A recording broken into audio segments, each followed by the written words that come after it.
Welcome back, guys. Another day, another dollar, another episode of Tall and Taller. Um, lots happened. Again, I think feel like we say this every show. Um, you got the spring game happen on Saturday. Tigers baseball's back. Somebody who talked shit very early in the NCAA tournament challenge decided is going to be eating some crow here. Um, but I mean, we'll start off in the spring game, I guess, because I mean, like I said, there's just a lot. Um, just a nice little easy spot to start. And actually, you know what? Hang on. Let's start here. Actually, do I need to show the video recollection of what happened about? I don't know. Probably what 3-4 weeks ago. After that first weekend, when I was sitting in like 11th place in the brackets, and you were sitting in about second, third, fourth. I mean, you Yeah, you let's you see the you video. you made a pretty big guarantee here.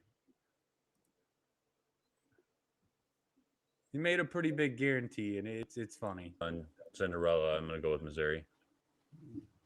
I'm going with Princeton on that one. Are you keeping track of this, or are we just shooting I'm off just for there? I'm just shooting. I'm just shooting. All I, right. I figured our brackets probably talk more than anything. Yours is not I'm just mine. relax, killer. It ain't over. Auburn, Houston. Yeah, but I just clicked through. I have the most points available to win out of the whole bracket. I'm gonna finish in the Show top me the three lie. I here. did. Till UCLA. Did you hear what you said after that? I'm gonna finish UCLA Go somehow Wildcats. for the elite. Did you hear what you said after that? No, All right, let's go back. What do we have? We'll go back. Okay. Just UCLA loses. UCLA Go goes out for Wildcats. the Elite Eight, and then Hang I'm on. in trouble. Go Wildcats. I didn't go back far enough. Hang on. I wish this was on my phone. I'm gonna finish in the top three. I guarantee it. Did you hear it that time? No, it keeps breaking up. Mister, I'm gonna finish in the top three, guarantee it. I seen that, and I just happened to come across that today because I was clicking through our video from last week, and I was like, "Oh, buddy." I was like, I just started clicking. I was like, I'm gonna watch a little bit, and that popped up, and I was like, I'm saving the time frame. Had you not pulled the video, I would have fought you to the death. I don't remember saying that. And that's not like me to say that. I must have been feeling particularly good at that moment, I guess. But and I don't have the app on my phone anymore. But where did you finish after that following weekend, I knew it was over. I didn't think that I'd finish tied for last, but I think I only had 3 teams in the Sweet 16 and one in the Elite Eight, and I didn't have any of the Final Four. I had crazy... one team in the Final Four, and it was UConn. And that's what carried you up because the kid that won it that picked UConn, right? His name was Noah. He actually messaged me. Like I said, he messaged me today to let me know because I didn't know who he was. His name was Noah. Congratulations to him. Yeah, congrats, Noah. Was he one of the late joiners? I honestly I couldn't tell you. I think he was. So if you were, Noah, fuck you. That's cheating. we won't accept it next year. I'm just kidding, man. But congratulations on winning. I'm not really kidding, but I don't want to be a dick on the podcast. But I am kind of kidding. Good job. We started off with like 12 teams, right? I think we ended up 15, 16. Some people joined after the first weekend, which whatever.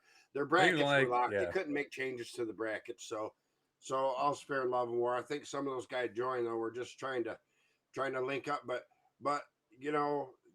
what happened throughout the course of the tournament is exactly why that is by far my favorite sporting event ever. And I don't ever see that change. Now, college football is my favorite sport, right? But the NCAA, and it gets better every year. We had we had 2 16s beat ones, right? Um, Not this year. no, one. Oh, it was a 15 beat a 2. Yeah. 15 That's right. Princeton beat Arizona, and then Eh, Purdue lost to whoever 16, whatever 16. You know, FAU, right? Florida FAU, Atlantic hang on. University. FAU is really who carried me because I had FAU in the Elite Eight, and I Oh, fucking there you go. Yeah, so that's exactly they what really carried. helped me and brought me back up to what I think I finished fourth in the league. But So they've made the tournament throughout the years, right? But they've never really made any type of big run. And I read a really cool article about their coach. He took the job and immediately regretted it, and he was gonna quit before he even stepped foot on campus. So the administrators at FAU, after he accepted the job, flew him down and did not allow him into the gym, the locker room, or the weight area until he signed his contract. And he walks in, they showed pictures. It's basically like Stockbridge High School gym, East Jackson High School gym. I don't know, man. I I, I believe that, but that university on its own, when we went down to Miami, back in what for the capital for the playoff game back 2 years ago, Yeah, um, we ended up stopping. Literally, we had to stop for gas, but that's where we stopped. We just happened to stop, and we got off the highway, and we were on campus at FAU, and the campus is beautiful, oh, it's beautiful. It's right on and the the amount of ocean. money, the amount of money that it has is insane. I mean, because it's right there, it's kind of right there in between Orlando and Miami. Yeah, Um, both over time. yeah, So so it's that's a really cool story, right? Basically almost like a Hoosiers type deal. But I San Diego State, Brian Dutcher. So really kind of a cool story. And I don't know if I ever told you this. I mean, I know you know, but specifically, so so when I was eighth, ninth, 10th, 11th grade, I always went to the Michigan basketball camps, and you went for a hmm couple years. Um, so at the time, Bill Frieder was the head coach, right?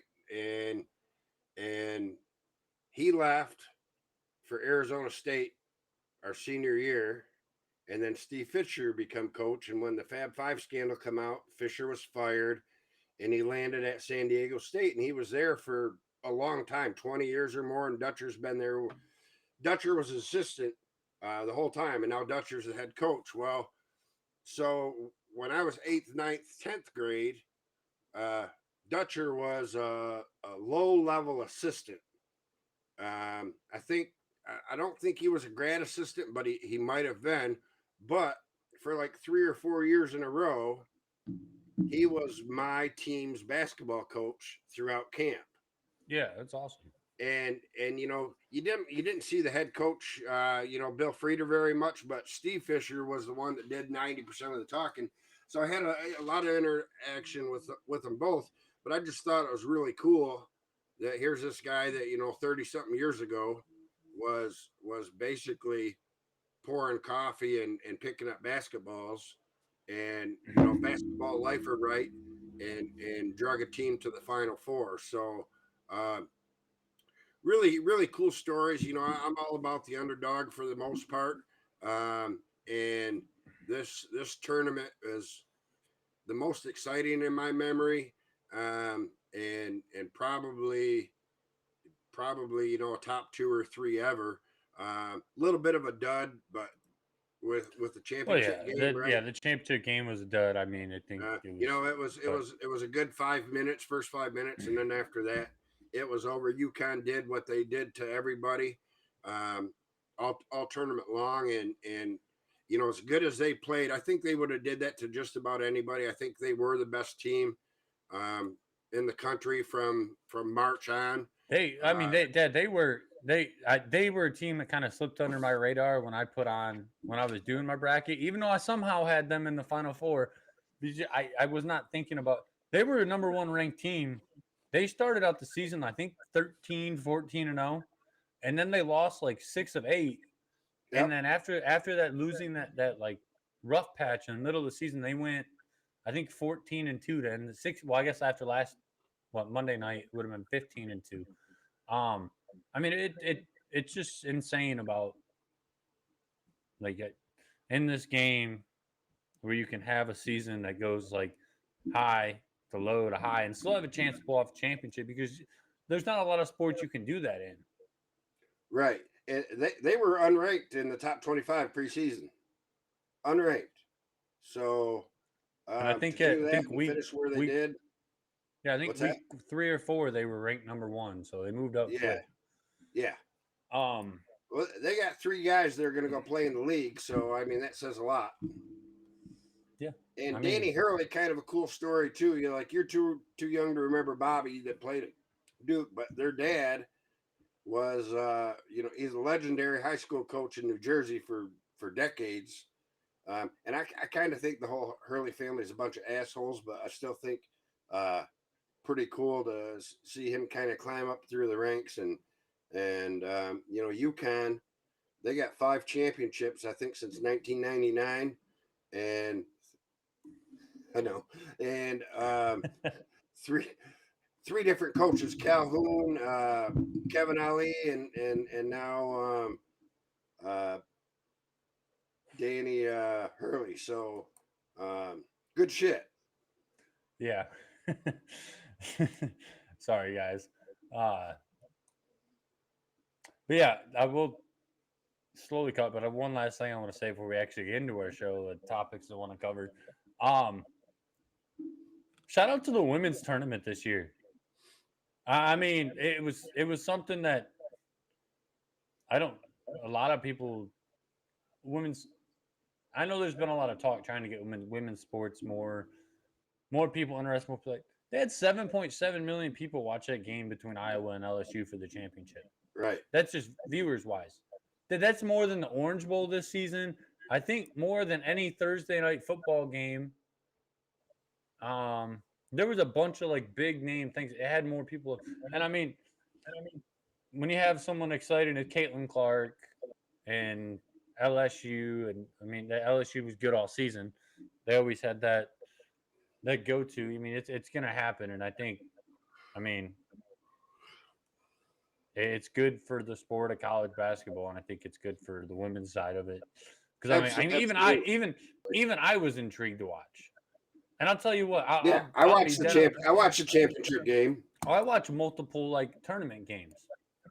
and I watched the Iowa South Carolina game too, and then I watched bits and pieces, but I watched Yeah, both of those end but to end. I'll be dead honest. There wasn't a fucking time in a day that if I clicked on a goddamn basketball game and I turned on it with women's basketball, I probably wasn't watching it. Actually, no, I wasn't fucking watching it. But just and it's not because let me say it, it's not because there were women before this gets turned and spun, and it's because the intensity that comes with men's basketball isn't in women's basketball like it wasn't, I should say. Caitlin Clark And and it's that not. Angela Reese had kind of brought, hopefully, those two brought that back in that national championship game where you got them fucking no, you can't see me chasing her around with the middle finger. Caitlin Clark doing this to the girl from Louisville. I mean, that's something I think women's basketball needs more of. Maybe not the chick who punched like the Bowling Green player in the face and knocked her out from Memphis, the chick from Memphis that did that, but the whole shit talking side of it, in my opinion, is where the sport's gonna excel and bring a lot of help to that sport. So for me personally, right, that's what kind of put my butt in the seat was Caitlin Clark, her little bit of swag this, and reading up Oh, on the her a chick's little bit fucking because that's what I Steph do. Curry. Yeah, so the old John Cena move, but her dad put her in boys leagues very young, so she grew up because What there was no girls leagues even older that offered any resistance to her. what'd you always But tell me I'll when there say was chicks this, on boys teams? Treat them like men. If they want to play with the boys, treat them like boys. right? I, And she obviously could handle it. But I will say this: I thought that the whole ring thing and the face thing that Reese did at the end of the game, she followed her around for like 15 seconds, right? And I don't think anything should happen to her. I don't think it's that big of a deal. But I got into a bit of a Twitter debate with some people, I got and into a big one today. if you did that on the playground, you would get your fucking jaw broke. Girl, boy, whatever.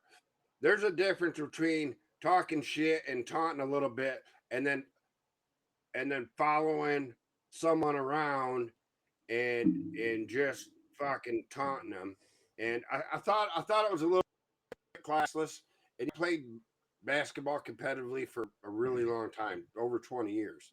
Um, Seen it all. But uh, on the other hand, I do think that adds into the intrigue, as you said, and brings a little more excitement because the women in general just aren't as physically gifted as men, and sometimes it's hard to watch. But when you get players of their caliber, it's exciting to watch and fun to watch, and I enjoyed that as much as I did watching the men's tournament this year. Oh yeah, for sure. And obviously, a whole bunch of other people did too because it was very much talked about and very fire. We'll move on.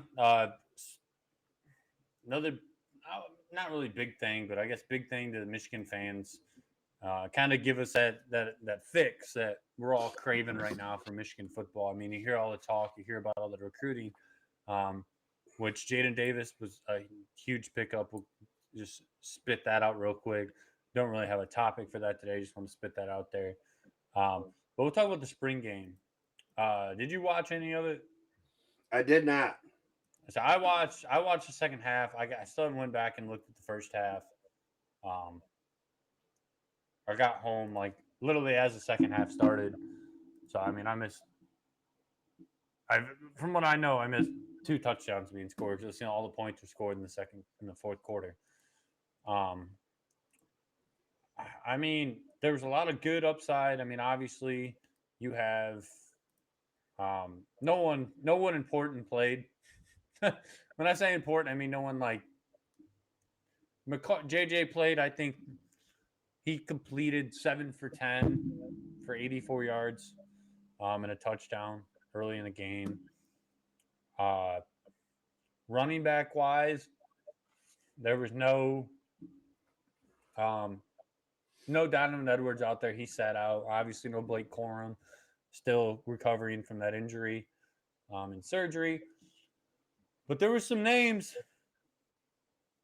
out there that made their name um, stick out, and that's my favorite thing about the spring game. And one of them being at the running back position, Benjamin Hall. Uh, Yep. 13, 13 carries for 102 yards and a touchdown in it. And I mean,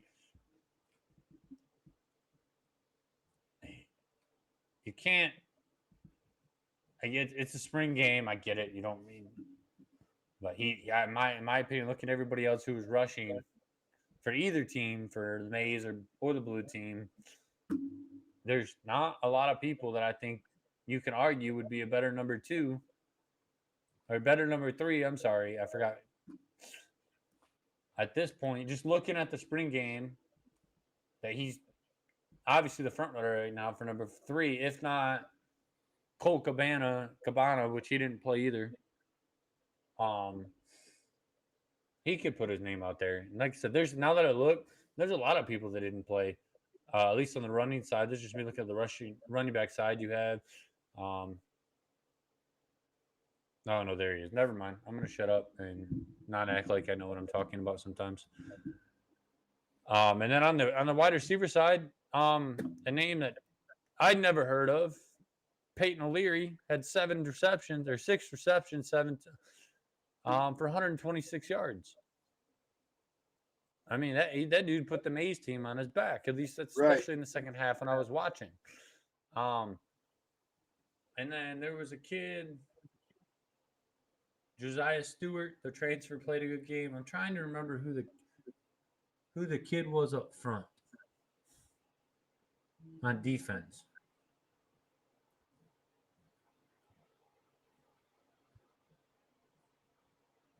And I said, oh, I think it was Kashawn Bennett, maybe. I don't know. I can't remember just because I was kind of paying attention, kind of not. Um, I'd have to go back and watch to actually would tell you. But there was a dude on the defensive line. I think it was him who was just blowing stuff up left and right. It might no, never mind. It was Kenneth Grant. That's who it was. I just Yeah. seen his name. It was Kenneth Grant. The dude was blowing stuff up on the defensive line. I get it, spring game, whatever. Um, but I mean, it was a very good representation on my part, like that I seen is because when the decent players were in there, the good players were in there, the defense was locked in. In the first half, it was at the halftime, it was 7-7. I mean, JJ played, like I said, I think JJ played probably only 2 series if you actually look at if you get into it. More than likely is my guess.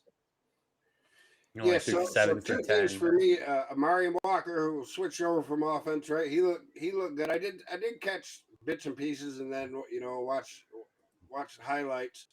He had 4 tackles and a fumble recovery, and then Nakai Hill Green is back and healthy, and I Mm-hmm. forget what he had. Maybe it was a groin or a hamstring, but I don't remember. he's basically been out a year and a half. So Yeah, glad he's glad been to out see him since. back and Yeah. healthy too. And Alex Orgy, watch out for him. He could be the bet number two quarterback. Alex Orgy had a nice game from what I was seeing. So, I mean, and that new tight end AJ Barner, seen some things I liked out of him. Could fit in well.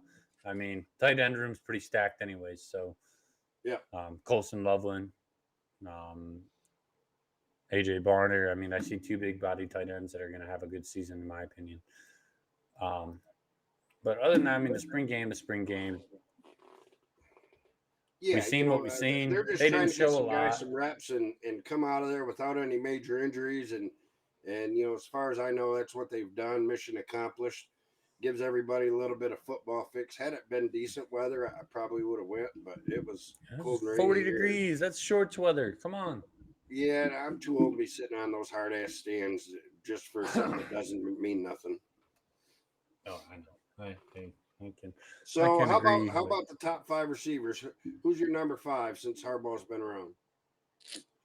I mean, number 5 to me has got to be. I made a fucking list and I'm pissed I deleted it. Um, let me go ahead and pick. Go. You tell me. I got to look something up, bro. I got to not look it up, but I got to see if it's still in my notes. So I'm gonna go with Roman Wilson. Okay. Yeah, good pick. I'm gonna go. I do have my list. Thank God. I was really like worried I didn't because I couldn't think of who I had there. But I have Cornelius Johnson. I think last year kind of solidified him. Yeah, he has his drop problems. Yep, Um, that's fair though. but I think he made up for a lot of that last season. And I think this year, if he comes out, he's obviously probably going to move up in my list. All Number right, who you 4. got in number 4? Number 4. I hate doing this because I knew he would if he would have had quarterback something like that he would have played with, who, or even an offense like we do now. I have at number 4, I have Nico Collins. Nico Collins is such a big body receiver, and I think he really came through our university at the wrong time. He did. But I have Nico Collins at number 4. I got DPJ, Donovan People-Jones. Okay. Who you got at number 3? At number 3, I got where's my I got Ronnie Bell. What about okay? All right, yeah, I can see it. I got Amara Darbo. I'm going back a little bit, back to that Yep. 2016 team. That team was so good. Don't know how we didn't beat Ohio. Should have beat Ohio State that season. But can't really go back on that. JT was short. But dude was can make catches all around, probably our best downfield receiver that we've probably had in a while. Yep. Not like your slot receiver. Um, but and then at number 2, I got DPJ. DPJ was probably going the moves he can make up and down the field. You could give it to him sideways or in the field of play, and he would be up and good.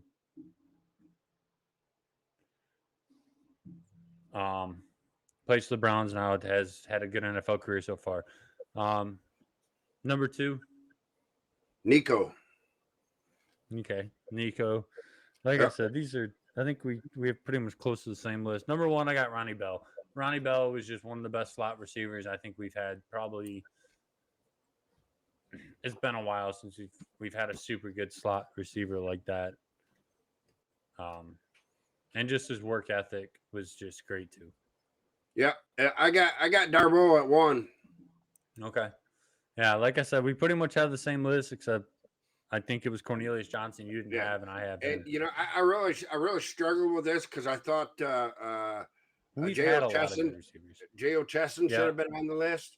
But Darboh, I almost had Nico at 4 like you did, but Darboh, only guy in the Harbaugh era to break 2,000 yards for the season, or first career. I mean, I'm sorry, and I just think that hard to argue against those numbers.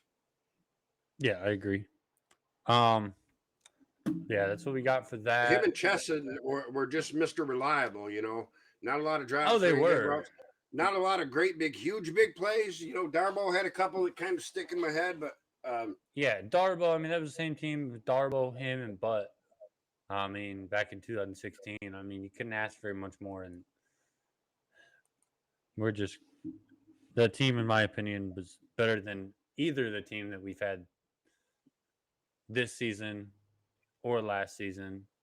They just kind of came up a little short, and I think the Ohio State loss kind of killed us that season.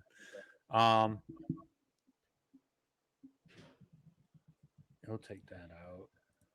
Next one, I guess we'll move on. I mean, it was wide receivers have been good in Michigan. I mean, really since hasn't seems like it's been a problem, but honestly, looking back and thinking, going through that list, it was hard for me. That was probably the hardest one we've done so far between quarterbacks and now running backs and now wide receivers. That was the hardest one so far. Next one I think we'll do next week is tight ends. So just a heads up. Next spot, Tigers are back. Baseball's back. Started off the season very rough. Tigers got I was very. I'm like, man, I was so wrong about these son of bitches. I was like, about to lose 100 games again. I was like, it's funny because I think I was on Twitter today and I was talking. Someone commented something, posted something. I commented back because a buddy I went to high school with. He said, he's like, said something about I will not get my hopes up about the Tigers. So yes, as we know, the Tigers won the series against the Astros. Went 2 out of 3. I think they're 2-4 in the season now, going back home for tomorrow against the Boston Red Sox at the home opener. But winning the series against the Astros was big, in my opinion.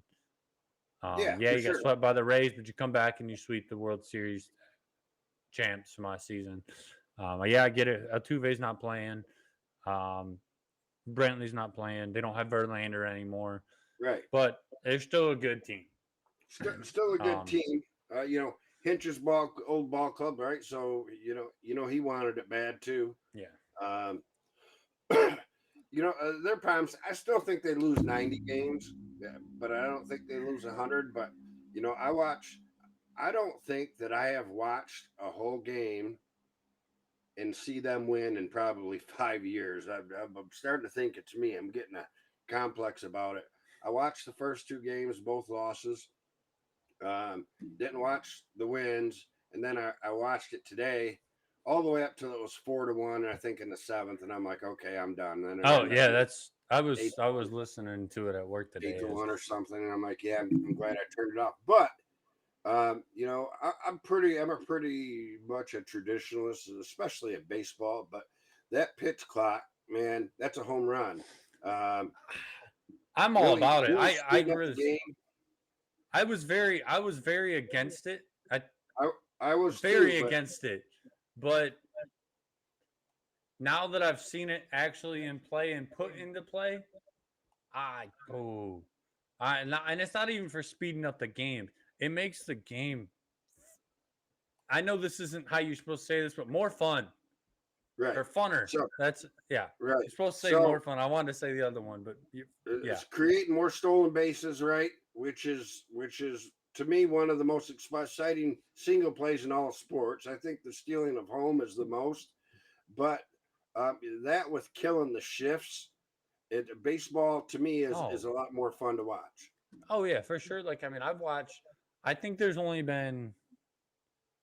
It was the third game. It was the final game of the Rays series. I didn't watch any of the game this season. I've watched the past two nights, and then I watched a little. I watched a little bit today. And then I listened to the rest on the radio until, like you said, it was like 4-1. Or I was like, Edward Ed, Eduardo Rodriguez is getting shelled for home runs again. Whatever, normal. Um, but I mean, I like honestly, I like what I see from the team at least in this Astro series. I like what I've seen from them. That they play like that we did this in this series, which I don't think they will. They might have a chance to finish in a wild card spot, possibly. Possibly. I mean, you got.